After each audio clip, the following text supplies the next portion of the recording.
Dans cette capsule, je vais te montrer comment bien orthographier les verbes se terminant par le son « et ». Note les étapes par lesquelles je passe. Je vais d'abord relire le texte que j'ai écrit, puis lorsqu'il y a un verbe qui se termine par le son « et », je vais m'arrêter pour m'assurer d'avoir bien orthographié la terminaison.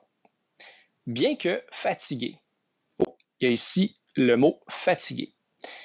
Ce que je vais faire, je vais regarder autour du mot, dans la phrase, pour me donner des indices. Comment il se comporte, qu'est-ce que ça pourrait être. Ça va déjà m'aider. Par exemple, ici, fatigué, je vois que ça donne une caractéristique de Paul. Et ça, c'est un nom.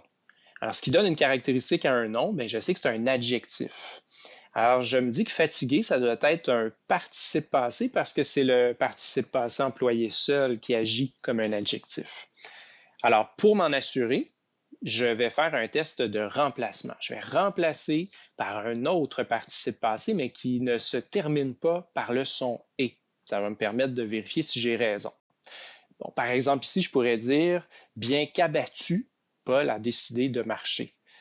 Ça fonctionne, c'est bien un participe passé, donc j'ai choisi la bonne terminaison, E accent aigu. Je peux continuer. Paul a décidé de marcher. Décidé. Même chose, je regarde autour, je regarde dans la phrase pour me donner des indices. Ici, ce que je remarque, c'est l'auxiliaire avoir. Ici, ça donne a décidé, un temps composé, comme dans avait décidé, aura décidé.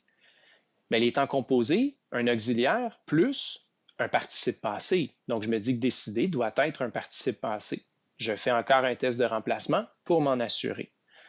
Par exemple, je pourrais écrire Paul a choisi de marcher jusqu'au sommet. Ça fonctionne, c'est donc bien un participe passé. J'ai la bonne terminaison avec E accent aigu. Donc, Paul a décidé de marcher. Marcher. Je regarde autour. Qu'est-ce que je remarque? Tout juste avant, j'ai une préposition, le de. Une préposition, là, les principales, ça pourrait être à, de, pour, par, sans. Donc, ces petits mots-là qui servent d'attache d'une certaine façon. Et je sais que quand ce mot-là précède le verbe, j'ai un infinitif. Le verbe avec le son « et » à la fin, c'est un infinitif. Donc, je vais faire mon test de remplacement par un autre infinitif pour m'en assurer. Donc, ici, je pourrais mettre « Paul a décidé de bondir jusqu'au sommet ». C'est bien un infinitif, ce qui veut dire que je me suis trompé. Ce n'est pas E accent aigu, je dois mettre la terminaison ER. Je vais corriger mon erreur. Parfait. Donc, marcher jusqu'au sommet sans jamais s'arrêter. S'arrêter.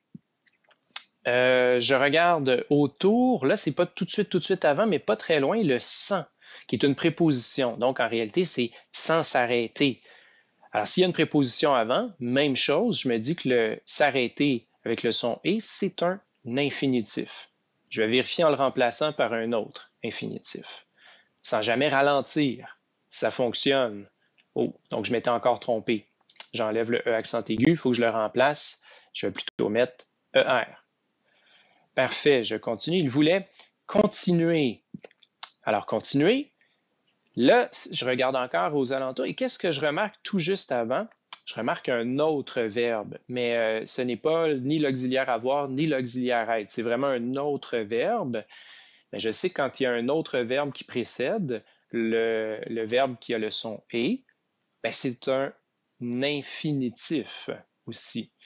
Alors, je vais faire mon test de remplacement par un autre infinitif. Ça va permettre de le confirmer. Il voulait poursuivre malgré la météo menaçante. Ça fonctionne. Alors, si c'est un infinitif, je me suis trompé. Ce n'est pas E accent aigu. Je vais mettre ER. Donc, il voulait continuer malgré. Malgré. Ça finit par le son « et », ça. Malgré la météo menaçante. Ah, mais non, je sais. C'est pas un verbe. Comme ma démarche, c'est pour les verbes, ça n'a pas rapport avec ce mot-là, donc je vais passer par-dessus. Alors, malgré la météo menaçante, et j'ai terminé de vérifier ce passage-là.